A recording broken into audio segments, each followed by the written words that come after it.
По промовирањето пред 3 месеци, 6 реновирани операциони сали на хируршките клиники понатаму не се во функција. Уролози, детски хирурзи и ортопеди се снаоѓаат во салите на пластична хирургија и дигестивна. И како што велат, дел од нив понекогаш се и повеќе од 24 часа на работа. И покрај одредени изјави на лекари дека имало недостатоци кои морало да бидат отстранети. Министерот за здравство денеска ги негираше ваквите информации и даде рок до 3 или 4 јули хирурзите да оперираат во нови услови. Ви давам датуми и ви велам дека веќе се верификуваат сите инсталации, значи дека нема пропусти, туку има фаза на верификација.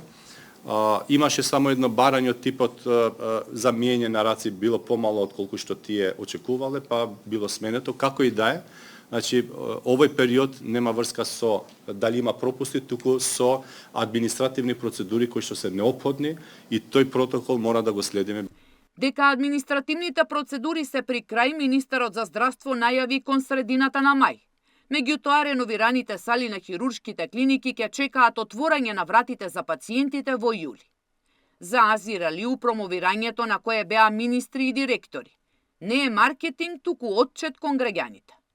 Ако нешто се промовира, тоа не е маркетинг, туку е услуга која што граѓаните треба да ја знаат, инфраструктура која што граѓаните треба да бидат информирани во здравството.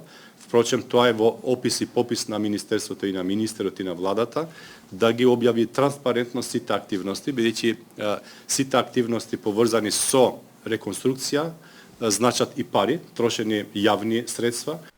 Откако 6 реновирани сали на хируршките клиники ќе бидат пуштени во функција, веднаш ќе бидат затворени и ќе има реконструкција и на нови 4 операциони сали. Сања Димитровска, Сител телевизија.